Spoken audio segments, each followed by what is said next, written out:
بے وقوف احمق، کچھ لکھنا پڑھنا جب جانے تب تو اس کو تو عرس چادر گاگر سے فرصت کہاں ہے؟ پورا سال تو پھرا ہوا ہے 11ویں برفات رجب کجب، آج اگربتی جلا رہے ہیں، کل لوبان سلگا رہے ہیں، پٹاخہ چھوڑ رہے ہیں، وہ ایک آدھ دن بچا کچا بھی تھا تو اس میں جلوس نکال رہے ہیں، کاہے کا؟ عید میلاد النبی۔ ارے چوہد کہیں کا سوچا ہوتا کہ ایک ہی پیغمبر دنیا میں تو پیدا نہیں ہوئے، 1,24,000 انبیاء آئے ہیں، تو 1,24,000 کم و بیش پیغمبر آئے تو سب ایک ہی دن پیدا ہو گئے تھے،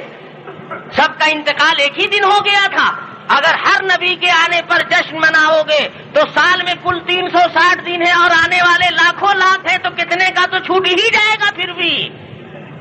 اور ان کے بعد پھر صحابہ ہیں، پھر اولیاء ہیں، اس سب خرافات میں اللہ نے اپنے نبی کی شریعت میں خرافات نہیں رکھی، اس امت کو نہیں پھیر میں ڈالا، نہیں تو ڈیلی دکان بند رہا، روز ہڑتال، کھانا پینا، آمدنی کے سارے ذرائع ٹھپ ہو جاتے، یہ عذاب ہو جاتا یہ طریقہ۔ اس لیے اللہ نے حفاظت کی آپ کی۔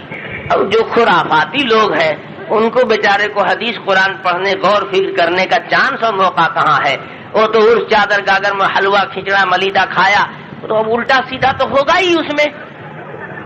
تو ہم کو کوئی اس کا غم نہیں ہے، الٹا سیدھا ہو گیا ہے، لیکن دن کا بھولا ہوا اگر شام کو آ جاوے راستے پر کوئی بات نہیں، ہم تو دعا کرتے ہیں ان کے حق میں بھی کہ اللہ تعالیٰ ان کی آنکھ کھول دے، آنکھ کھول دے، صحیح سالم ہو جاوے۔ ہم ان کو کافر نہیں بناتے، لیکن اللہ کے رسول کہتے ہیں کہ جو کسی مسلمان کو کافر کہتا ہے اس مسلمان میں کفر کی بات نہیں ہے تو یہ کافر ہو کر رہے گا۔ تم نکلے تھے ہم کو پوری دنیا میں چھانٹنے کے لیے، ہمارے اندر کوئی عیب نہیں تھا، ساری دنیا نے ہم کو دیکھا، ہم عرفات کے میدان میں جاتے ہیں، ہم مینا میں جاتے ہیں، ہم حرم کعبہ میں جاتے ہیں، حرم رسول میں جاتے ہیں، ساری دنیا کے مسلمان بڑے بڑے غوث کتب ابدال ایک سے ایک علامہ سب وہاں جمع ہوتے ہیں، سب لوگ ہم کو اپنے ساتھ جم کرتے ہیں، ہم سب ایک امام کے پیچھے ایک تکبیر تحریمہ پر نماز پڑھتے ہیں، اب کریلا نیم چڑھا کہاں پر ہوتا ہے پتہ ہی نہیں چلتا ہے۔ دیکھو چھانٹنے کس کو نکلے تھے اور چھٹے؟ تو ہم کہتے ہیں کہ لوگ کہا کرتے تھے کہ نم جانا کہاں اجتماع ہو رہا ہے، باندرا مت جانا نہیں تو بندر ہو جاؤ۔ اللہ میاں نے کہا کہ جانے والا بندر نہیں ہوگا، سب چلے جائیں گے، جو نہیں گیا وہ بندر کی طرح ناچنے لگا، سانپ لوٹ گیا اس کے کلیجے پر، ارے باپ رے باپ یہ 40 لاکھ کا مجمع، تو ہماری دکان میں اب کون آئے گا؟ ارے تو تم اپنی دکان سنوارو سنگارو، تم بھی کوئی کام کرو، ہم کہاں کہتے ہیں کہ ہم ہی ٹھیکیدار ہیں، تم بھی کچھ قوم و ملت کے لیے کرو، خدا کی قسم اگر تم کرو گے تو ہم تعاون ہی کریں گے، مخالفت نہیں کریں گے، ہماری فطرت یہ نہیں ہے، ہمارا مزاج یہ نہیں ہے، ہم دین کا فروغ چاہتے ہیں، ہم اپنے نبی کی سنت کی بحالی چاہتے ہیں، ہم مسلمانوں کی ترقی چاہتے ہیں، ہم کو کسی سے کوئی دشمنی نہیں۔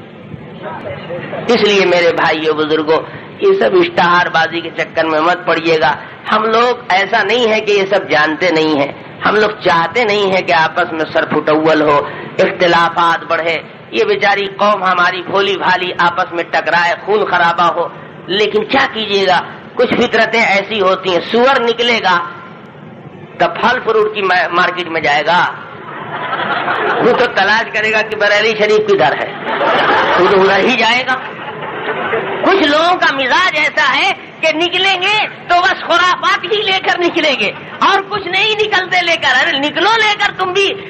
تحریک چلاؤ، تم بھی چلاؤ، خدا کی قسم تم میں صلاحیت نہیں